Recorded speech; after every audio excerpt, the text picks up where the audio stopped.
شخصیت کو میں دعوت دینے جا رہا ہوں، وہ ہیں علامہ ڈاکٹر نعیم الدین اظہری صاحب۔ تو آپ کی ہلکی سی تالیوں میں تشریف لاتے ہیں۔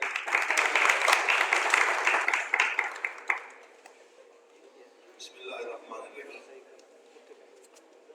الصلاۃ والسلام علی سید الانبیاء والمرسلین وعلی آلہ واصحابہ وعترتہ اجمعین۔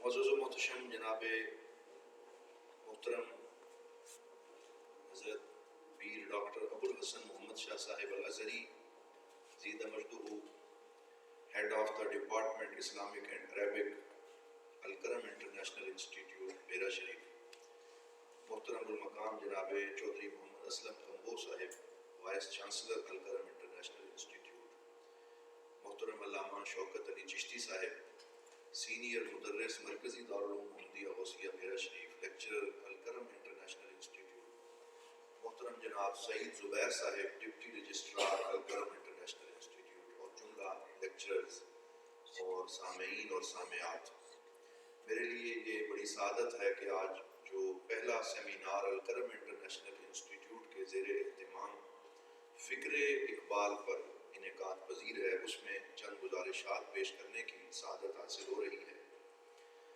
اور میں یہ سمجھتا ہوں جیسے ڈاکٹر شمس العارفین صاحب بجا طور پہ فرما رہے تھے کہ یہ پہلے سیمینار کے لیے انہوں نے اور قبلہ ڈاکٹر صاحب نے وی سی صاحب کی مشاورت سے جو سیمینار کا عنوان تجویز کیا ہے وہ علامہ اقبال رحمۃ اللہ تعالیٰ علیہ کے حوالے سے ہے۔ تو یہ اس لیے بھی ہے کہ ہے رگ ساز میں رواں صاحب ساز کا لہو، کیونکہ اس ادارے کے بانی اور مؤسس حضرت ضیاء الامت جسٹس پیر محمد کرم شاہ رضی رحمۃ اللہ تعالیٰ علیہ، آپ کا حضرت اقبال سے بڑا گہرا شغف تھا، بہت محبت تھی، بلکہ آپ نے اپنی تحریروں میں اپنے خطابات میں جا بجا اس کا حوالہ دیا ہے۔ بلکہ آپ کے بارے میں یہ مشہور ہے کہ دور طالب علمی سے ہی حضرت اقبال کو پڑھنا آپ کا معمول تھا، اور آپ فرمایا کرتے تھے کہ سینکڑوں مسائل ایسے ہیں جو کئی کتابیں پڑھنے سے حل نہیں ہوئے، لیکن حضرت اقبال کے ایک شعر نے انہیں حل کر دیا۔ تو آپ کا ایک بھی محبت تھی۔ موجودہ پیر صاحب حضرت پیر محمد امین الحسنات شاہ صاحب جو ہمارے اس انسٹیٹیوٹ اور یونیورسٹی کے چانسلر ہیں، وہ بھی حضرت اقبال سے بہت زیادہ وابستگی رکھتے ہیں، اور بحیثیت پاکستانی اور مسلمان، ہر پاکستانی اور مسلمان کو مصور پاکستان، مفکر اسلام علامہ محمد اقبال سے وابستگی ہونی چاہیے، یہ ضروری ہے۔ تو جیسے ڈاکٹر صاحب فرما رہے تھے کہ سبق زیادہ، میں نے بھی زیادہ یاد کیا ہوگا سبق، لیکن اس میں سے تھوڑا ہی سناؤں گا، وقت کی قلت کے پیش نظر صرف چند گزارشات میں پیش کروں گا۔ حضرت اقبال کا نوجوانوں کے حوالے سے کیا پیغام ہے، تو اس کو اگر دو لفظوں میں بیان کیا جائے تو میں یوں کہہ سکتا ہوں کہ وہ حرکت اور حرارت کا پیغام ہے، وہ موومنٹ اینڈ پیشن کا پیغام ہے۔ حضرت اقبال یہ چاہتے ہیں کہ بندہ متحرک بھی رہے اور اس کے اندر جذبہ بھی ہو، جنون بھی ہو، عشق بھی ہو، محبت بھی ہو، وہ جمود اور تعطل کے قائل نہیں ہے۔ حضرت اقبال بالکل بھی اس بات کے قائل نہیں ہے کہ انسان ہاتھ پہ ہاتھ دھر کے بیٹھا رہے، بلکہ وہ مسلسل حرکت اور محنت کے قائل ہے۔ اپنی شاعری میں فرماتے ہیں، اٹھ کے اب بزم جہاں کا اور ہی انداز ہے، مشرق و مغرب میں تیرے دور کا آغاز ہے۔ کبھی فرماتے ہیں، کھول آنکھ زمین دیکھ، فلک دیکھ، فضا دیکھ، مشرق سے ابھرتے ہوئے سورج کو ذرا دیکھ۔ کبھی فرماتے ہیں، کھولی ہیں ذوق دید نے آنکھیں تیری اگر، ہر راہ گزر میں نقش کف پائے یار دیکھ۔ تو آپ کے پورے کلام میں آپ کو بنیادی پیغام جو ملے گا وہ حرکت کا ہے، وہ حرارت کا ہے، وہ جذبے کا ہے اور محبت کا پیغام۔ اور اسی لیے آپ نے خود ہی کو پروان چڑھانے کی کوشش کی بات کی کہ جو بندہ مسلسل محنت کرتا ہے، سٹرگل کرتا ہے، کبھی تھک کے بیٹھتا نہیں ہے، بلکہ مسلسل پرواز اس کا کام ہے، تو پھر وہ اپنی خودی کو پروان چڑھاتا ہے۔ اور پھر خودی کا ایک نیا کنسیپٹ آپ نے دیا۔ خودی کا مفہوم ہمارے جو ایک اسلامی لٹریچر تھا اس کے اندر ریاکاری کے معنی میں پہلے استعمال ہوتا تھا، اور لوگ کہتے تھے کہ شاید اپنی بات کرنا یہ اچھا نہیں ہے۔ حضرت اقبال نے پیراڈائم شفٹ کے ذریعے اس پورے لفظ کے معنی کو بدل کے ایک نیا مفہوم عطا فرمایا، نے فرمایا کہ کسی نے آپ کے بارے میں یہ شعر لکھا کہ اے حکیم الامت ہے دانائے راز، علم و حکمت کو ہے تجھ پر فخر و ناز، کلمہ متروک تھا لفظ خودی، تو نے اس کو دے دیا حکم جواز. کہ یہ لفظ خودی تو کلمہ متروک تھا، آپ نے اس کا وہ معنی عطا فرمایا جس سے مسلمانوں کی خودی بھی بیدار ہوئی، ان کو ایک اعتماد نصیب ہوا. تو حضرت اقبال سیلف اویئرنیس کی بات کرتے ہیں، سیلف اسٹیم کی بات کرتے ہیں. خودی کیا ہے؟ خود اعتمادی کا نام ہے. خودی کیا ہے؟ خود توقیری کا نام ہے. خودی اپنے آپ کو پہچاننے کا نام ہے. آپ ایک جگہ پہ یہ فرماتے ہیں کہ میں یہ نہیں چاہتا کہ مسلمان مرد یا عورت کو کوئی اپنے مقصد کے لیے استعمال کر لے یا غلام بنا لے، بلکہ میں یہ چاہتا ہوں کہ اس میں اتنا اعتماد ہو کہ وہ لیڈ کرے قوموں کو. اور ایک شعر میں فرماتے ہیں نہیں یہ شان خودداری چمن سے توڑ کر تجھ کو کوئی دستار میں رکھ لے کوئی زیب بلو کر لے. یہ کوئی خودداری نہیں ہے کہ کوئی تجھے اپنے مقصد کے لیے استعمال کر لے اور تجھے غلط طرف موڑ لے، بلکہ تجھے لیڈ کرنا چاہیے، تجھے آگے بڑھنا چاہیے، تمہیں قوموں کی قیادت کرنی چاہیے. پھر ایک اور بات جو آپ کو اقبالیات کے حوالے سے ضرور یاد رکھنی چاہیے، وہ بھی 2 جملوں میں ہے، اور یہ جملہ آپ اگر یاد رکھیں گے تو آپ کو اقبالیات کو سمجھنے میں مدد ملے گی. ہم یوں کہہ سکتے ہیں کہ اقبال کا پیغام خود شناسی سے خدا شناسی کا سفر طے کرنا، یعنی پہلے اپنے آپ کو پہچاننا اور پھر اپنی معرفت ذات کے ذریعے خدا کی ذات کی معرفت حاصل کرنا، یہ اقبال کا پیغام ہے. اور اس پہ بہت سے اشعار اور ان کی پوری نسل اس پہ دلالت کرتی ہے کہ انسان کو جو نیابت الہی کا منصب عطا کیا گیا ہے وہ اس تک تب پہنچ سکتا ہے کہ پہلے اپنے آپ کو پہچانے اور پھر اپنی پہچان کے ذریعے اللہ رب العزت کی پہچان حاصل کرے. زندگانی ہے صدف قطرہ نیساں ہے خودی، وہ صدف کیا ہے جو قطرے کو گہر کر نہ سکے، وہ اگر خود نگر ہو خود کرو خود گیر خودی، یہ بھی ممکن ہے کہ تو موت سے بھی مر نہ سکے. تو آپ خودی کی بات کرتے ہیں. ایک اور چیز جو اقبال کے پیغام میں مرکزی حیثیت رکھتی ہے کہ خود غرضی اور ہوس کے قائل نہیں ہیں، اور یہ اسلام کا پیغام بھی ہے کہ مومن کو خود غرض نہیں ہونا چاہیے، اس میں ہوس نہیں ہونی چاہیے. ہوس نے ٹکڑے ٹکڑے کر دیا ہے نوع انسان کو، محبت کی زباں ہو جا خودی کا ترجماں ہو جا. اور حضور ضیاء الامت اکثر فرمایا کرتے تھے کہ حضرت اقبال نے عشق کے مفہوم کو بھی پھر سے زندہ کر دیا. اور ایک جگہ حضور ضیاء الامت نے اپنے مقالات میں لکھا کہ غالب اور دیگر شعراء نے عشق کے اور محبت کے مفہوم کو گہنا دیا تھا اور اس کو بہت ایک سطحی لیول پہ وہ لے آئے تھے. اور غالب نے کہا کہ عشق نے غالب نکما کر دیا ورنہ ہم بھی آدمی تھے کام کے.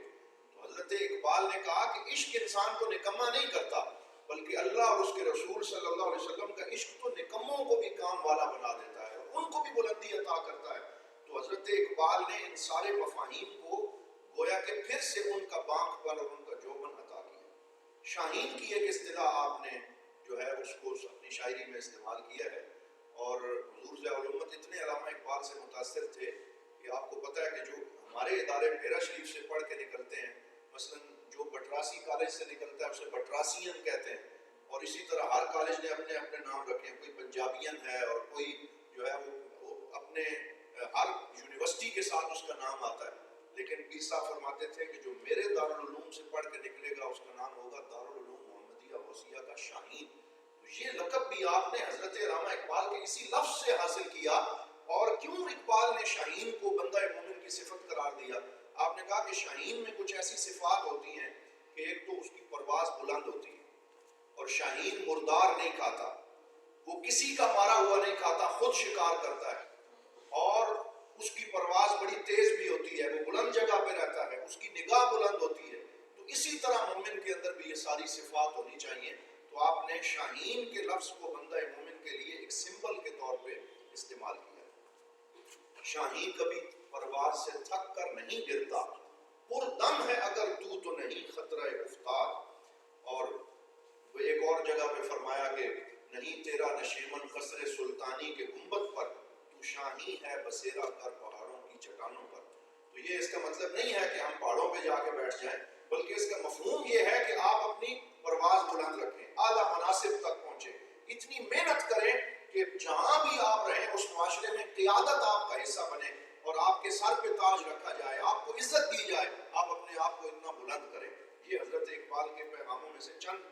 چیزیں تھیں. اب میں جس اہم چیز کی طرف اشارہ کرنا چاہتا ہوں کہ حضرت علامہ اقبال ایک عظیم شاعر بھی ہیں اور ایک عظیم نثر نگار بھی ہیں.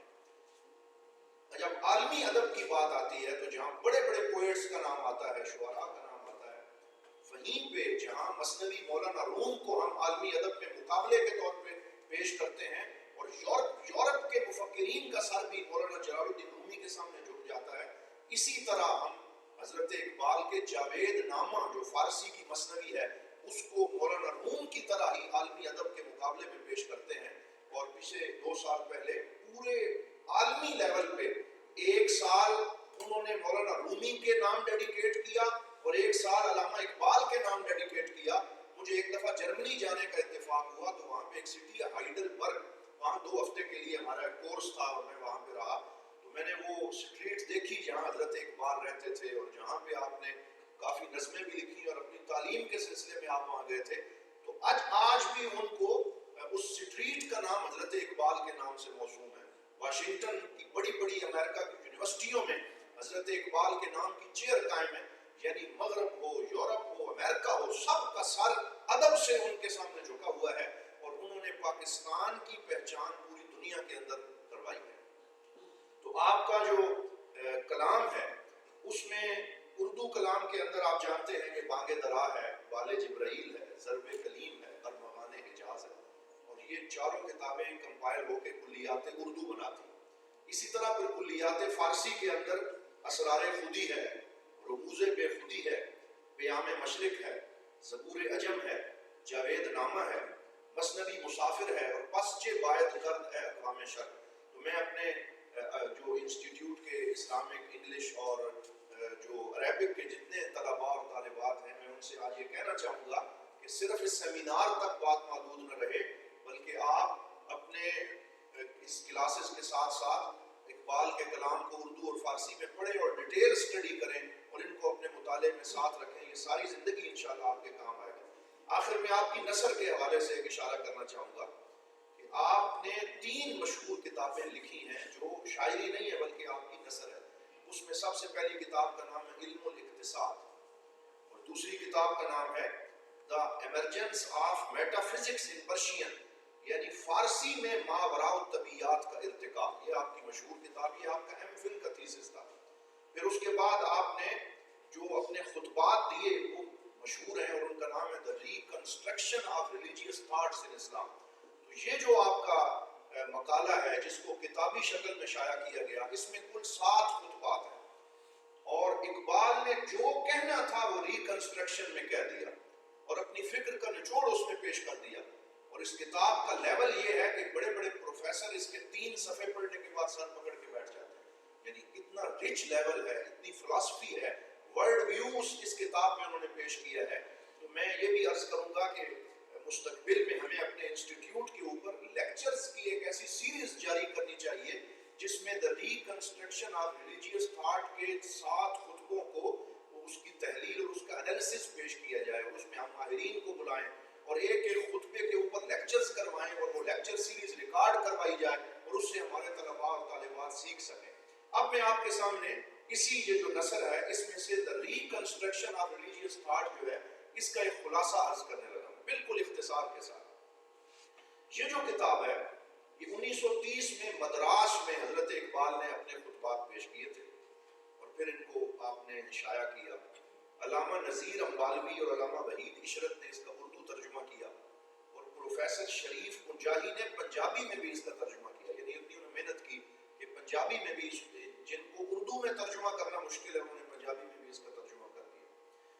تو علامہ اقبال نے اس کے اندر جو 6 خطبات لکھے ہیں, پہلے وہ مسلمانوں کے حوالے سے اور اس میں انہوں نے غیر مسلموں کے سامنے اللہ کے وجود کے دلائل پیش کیے ہیں اور شریعت اسلامیہ کی آفاقیت کو پیش کیا ہے اور دلائل دیے ہیں. اور اسی کے اندر آپ نے یہ بتایا ہے کہ اسلام ایک جامد مذہب نہیں ہے بلکہ اس کے اندر ہر زمانے کے ساتھ آگے بڑھنے کی صلاحیت موجود ہے. اور اس کے 6 خطبے کا نام آپ نے رکھا دا پرنسپل آف موومنٹ ان اسلام اور یہ اجتہاد کے حوالے سے ہے. بعض علماء نے حضرت علامہ اقبال پہ کفر کے فتوے لگا دیے کیونکہ وہ علامہ کی اس کتاب کو سمجھ ہی نہیں سکے اور وہ تنگ نظر ہو کے انہوں نے کفر کے فتوے جڑ دیے کہ اقبال اجتہاد کی بات